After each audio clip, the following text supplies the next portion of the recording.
नमस्कार दोस्तों, स्वागत है अपनी YouTube channel top trending GK में। दोस्तों आज जो आपके 3 दिसंबर को एसएससी दिल्ली पुलिस कांस्टेबल के जो थर्ड शिफ्ट का एग्जाम हुआ, तो इस शिफ्ट में पूछे गए जीके प्लस कंप्यूटर के एग्जैक्ट यहाँ पर हूबहू 55 क्वेश्चंस देखने वाले हैं। जो भी सवाल होंगे वो आपके 100% रियल होंगे और एक्स्ट्रा फैक्ट सहित देखेंगे। अभी आप देख सकते हो रात्रि के 3 बजने वाले हैं, लेकिन आप सभी कैंडिडेट के लिए जिनके आने वाले शिफ्ट में एग्जाम है उनके लिए ईजी हो जाए तो वीडियो बना रहे, तो वीडियो को लाइक ज़रूर कर देना। इसकी पीडीएफ फाइल आपको जल्दी टेलीग्राम चैनल पर मिल जाएगी, जिसकी लिंक डिस्क्रिप्शन बॉक्स में। जिन भी कैंडिडेट ने ज्वाइन नहीं किया तो जरूर ज्वाइन कर लेना। वीडियो कंटिन्यू करें उससे पहले मैं आपको बता दूं, अनअकैडमी आपके लिए लेके आया है एसएससी का जो अभी एग्जाम पैटर्न है उसको ध्यान में रखते हुए प्रीवियस ईयर क्वेश्चंस की एक फ्री टेस्ट सीरीज है, तो ये आप जरूर अटेम्प्ट करना। ये टेस्ट सीरीज है आपको हो जाएगी प्रत्येक महीने की, जैसे कि अभी दिसंबर है तो 7 दिसंबर को ये कंटिन्यू हो रही है और ये मंडे से फ्राइडे तक चलेगी। यहाँ पर आप देख सकते हो सब्जेक्ट वाइज टेस्ट है, क्वांटिटेटिव एप्टीट्यूड का मंडे को, फिर ट्यूसडे को इंग्लिश का, रीजनिंग का, जीएस का। तो ये आप जरूर अटेम्प्ट करना, प्रीवियस ईयर क्वेश्चंस पर आधारित रहेंगे और इसका एनालिसिस किया जाएगा। सेम डे एनालिसिस भी आप देख सकते हो जो भी आपकी मॉक टेस्ट होने वाला है। तो अनअकैडमी के बेस्ट एजुकेटर टीम के द्वारा लिंक आपको डिस्क्रिप्शन बॉक्स में मिल जाएगी एनरोलमेंट करने की। और यदि आप टीटीजी के कूपन कोड अप्लाई करते हो तो ये फ्रीली एनरोल हो जाएगा। साथ ही साथ जो भी कैंडिडेट हैं अनअकैडमी प्लेटफॉर्म पर न्यू है तो उनको इंस्टेंट 10% का डिस्काउंट भी मिल जाएगा यदि आप प्लस सब्सक्रिप्शन ज्वाइन करते हो। तो ये मॉक टेस्ट आप जरूर अटेम्प्ट कर देना जो कि आपकी प्रीवियस ईयर क्वेश्चंस पर आधारित रहेगा।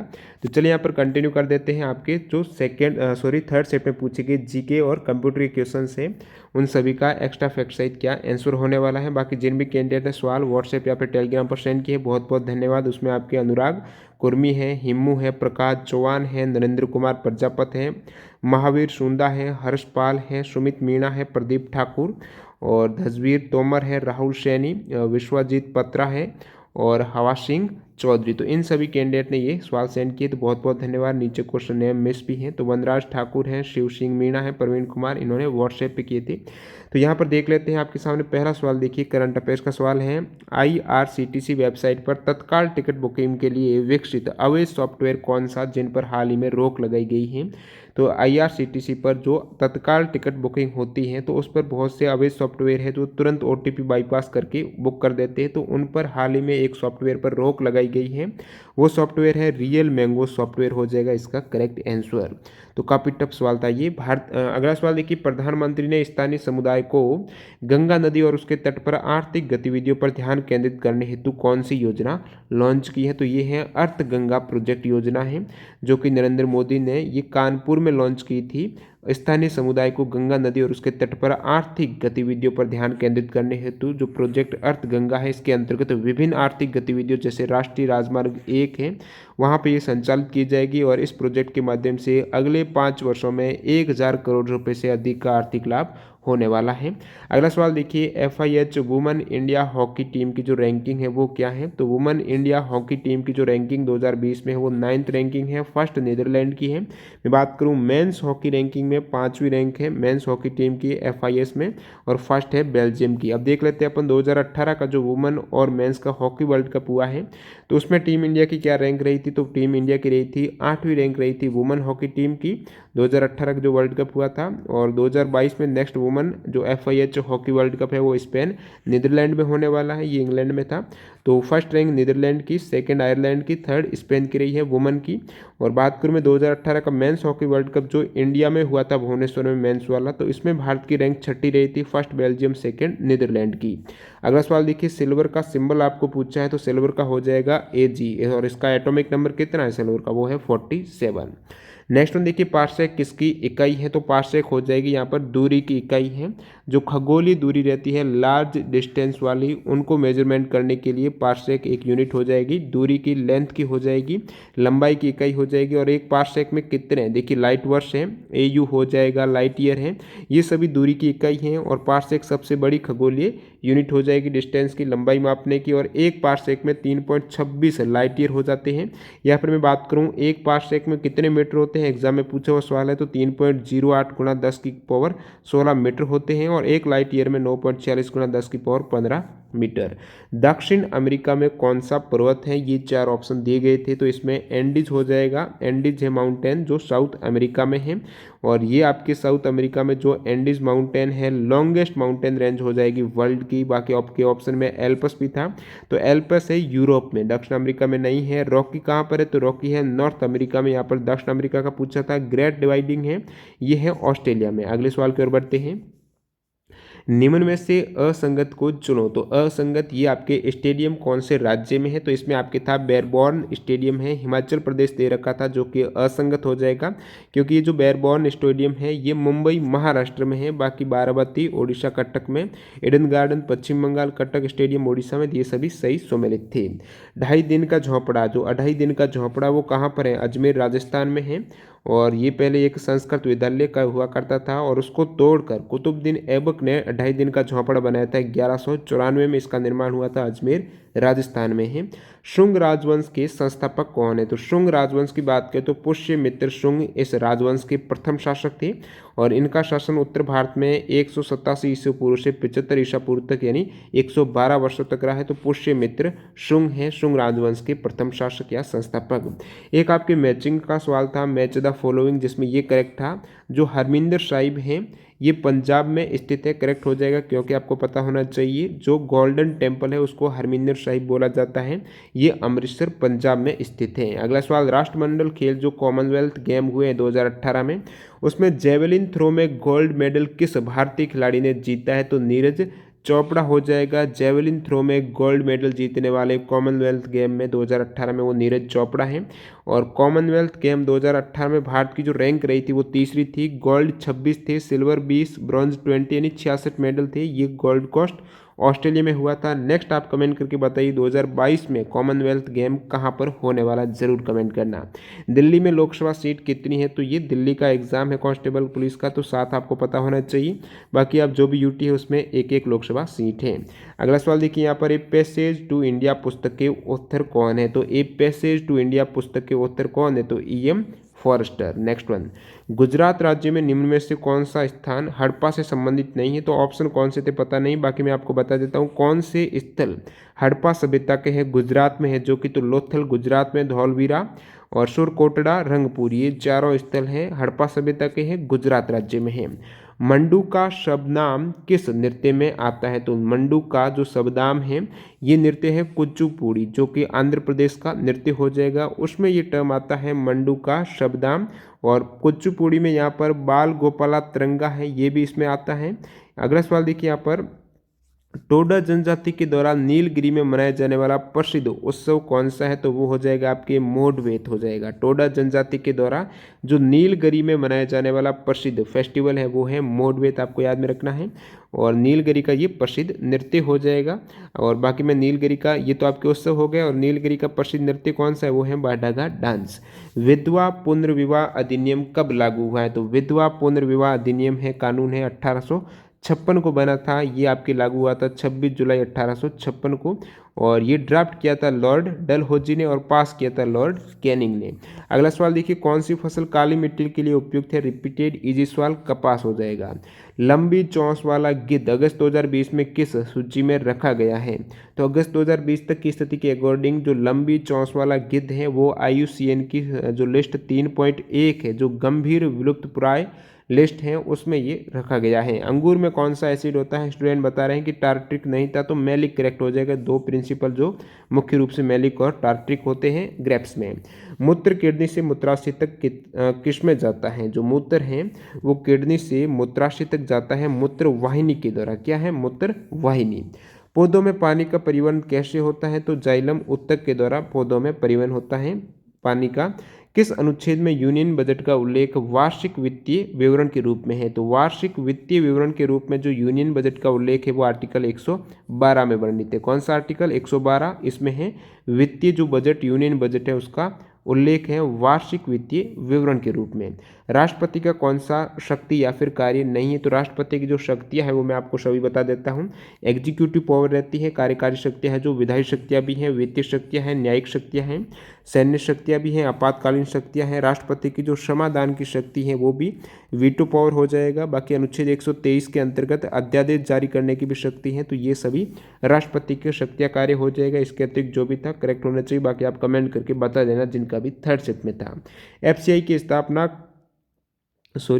की स्थापना कब हुई है, तो ये जो फूड कॉर्पोरेशन ऑफ इंडिया है इसकी स्थापना हुई थी 14 जनवरी 1965 को। कब हुई थी? 1965 को स्थापना हुई है। मैं बात करूं फूड कॉर्पोरेशन एक्ट की तो वो 1964 वाला है, और नेशनल फूड सिक्योरिटी एक्ट है वो 2013 में। अगला सवाल, शिवाजी ने कौन सा टैक्स लगाया था, ये आपके था। तो मराठा कराधान प्रणाली में जो कराधान प्रणाली है उसमें दो सर्वाधिक महत्वपूर्ण कर हैं। एक तो आपके चौथ टैक्स हैं, एक है सरदेशमुखी। ऑप्शन में सरदेशमुखी था, करेक्ट हो जाएगा।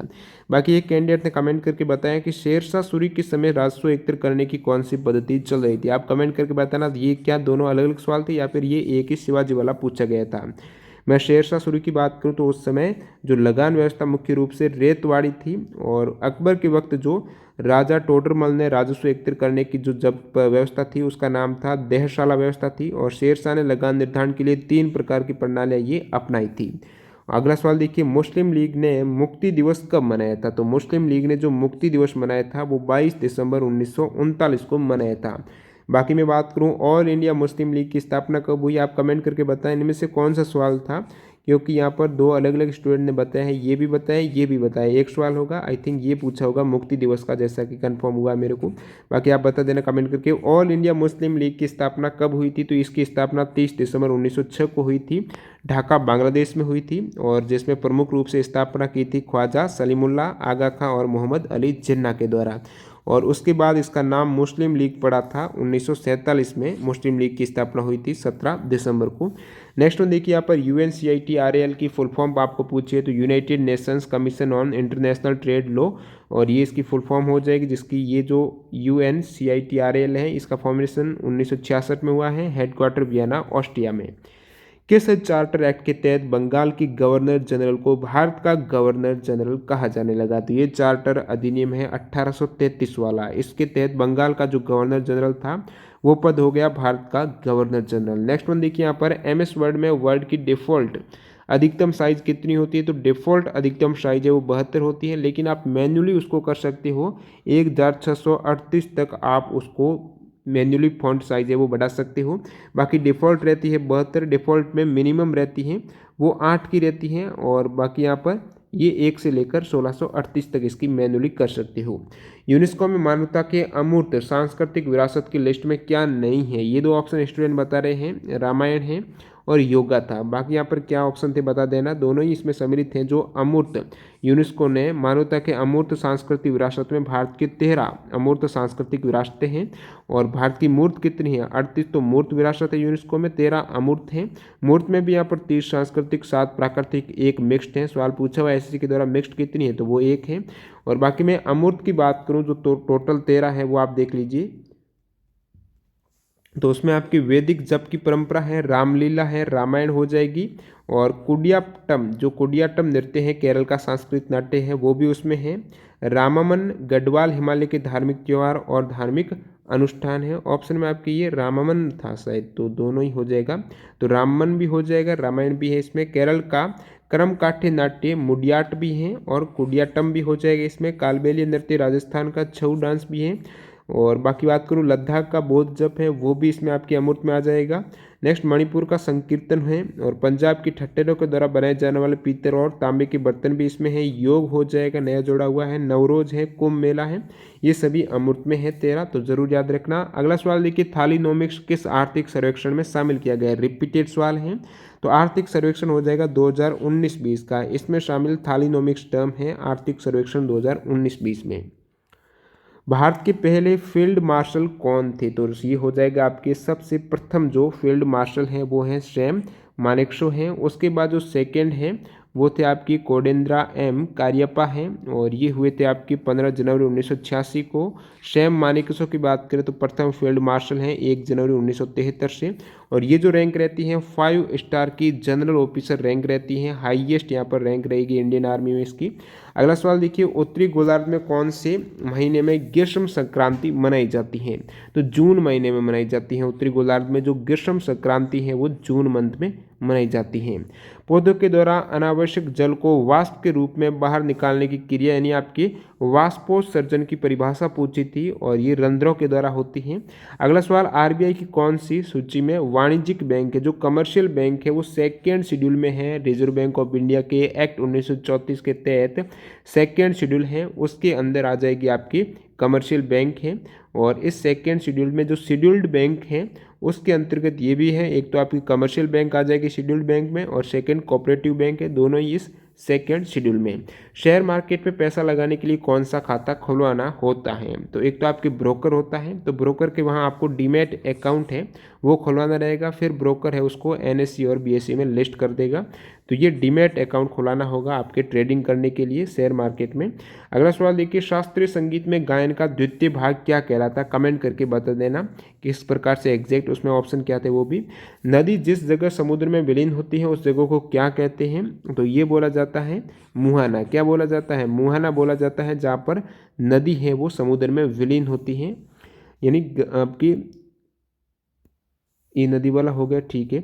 अगला सवाल देखिए यहाँ पर 1858 के झांसी युद्ध के समय गवर्नर जनरल कौन था? तो झांसी का जो युद्ध हुआ था 1858 में, उस समय गवर्नर जनरल थे लॉर्ड कैनिंग। मतलब जो 1857 की क्रांति हुई थी उस समय लॉर्ड कैनिंग थे गवर्नर जनरल, और 1858 है उसके बाद भी यही थे कैनिंग।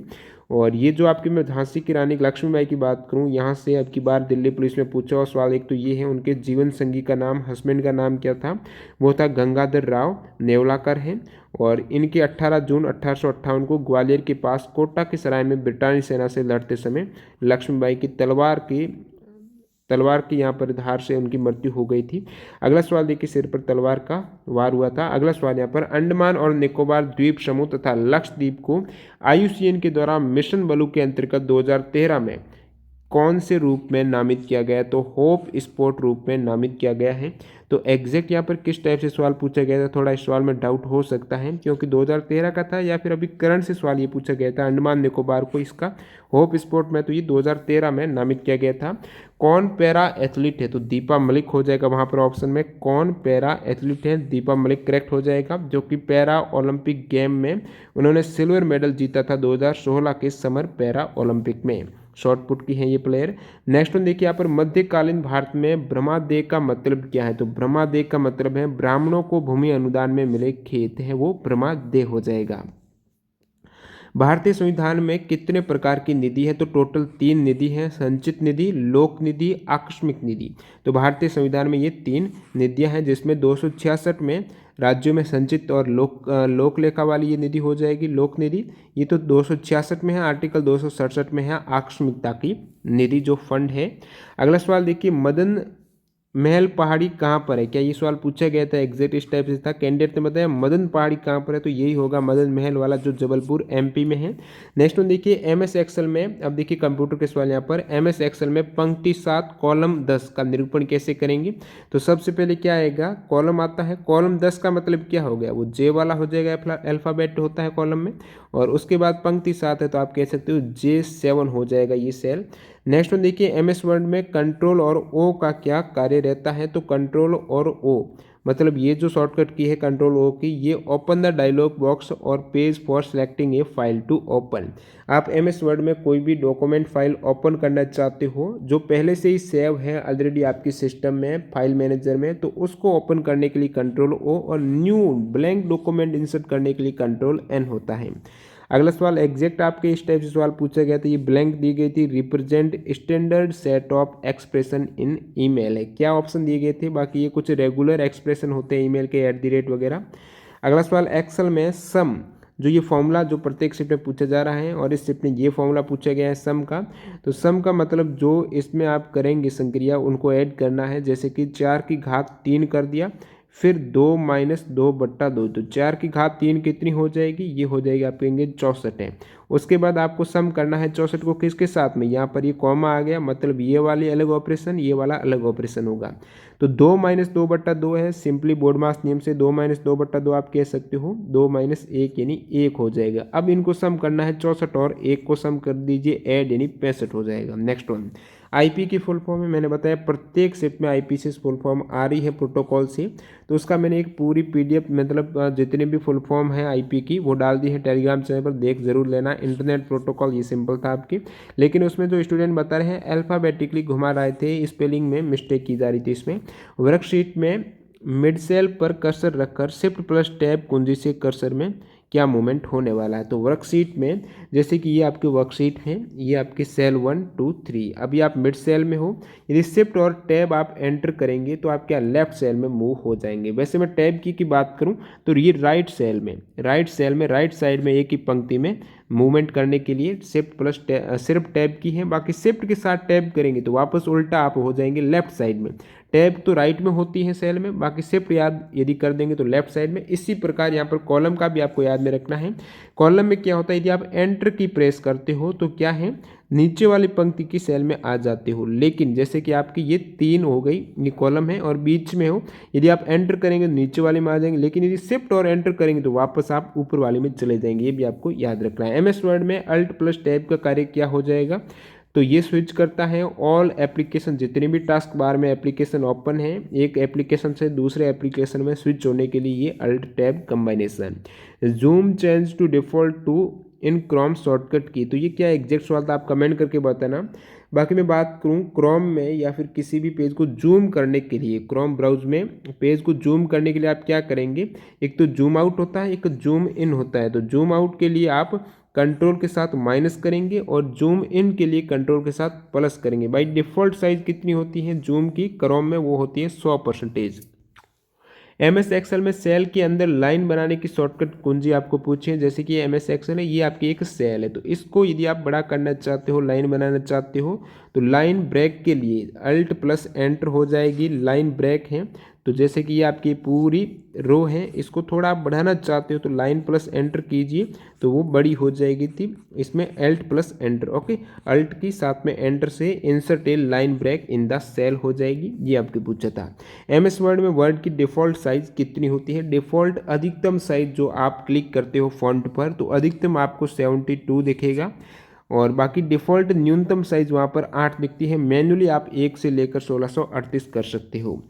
और अब एक आपके अंतिम सवाल है, इस टाइप से स्टूडेंट ने बताया है ये जीके का, कि अगर म्यूचुअल फंड में प्रॉफिट हो और आपने बेसिस से दोनों का डिफरेंस किससे परसेंट होगा। ऑप्शन इस प्रकार अल्फा बीटा गामा सिग्मा करके था, तो आप कमेंट करके बताना है एग्जैक्ट ये किस टाइप से पूछा गया था, समझ में नहीं आ रहा है यहाँ पर। तो वीडियो पूरा देखने के लिए आपका बहुत बहुत धन्यवाद। पीडीएफ फाइल जल्दी टेलीग्राम चैनल पर मिल जाएगी ऑल शिफ्ट की, और बाकी मिलते हैं कल वाले फर्स्ट शिफ्ट वीडियो के साथ। वंदे मातरम, जय हिंद दोस्तों।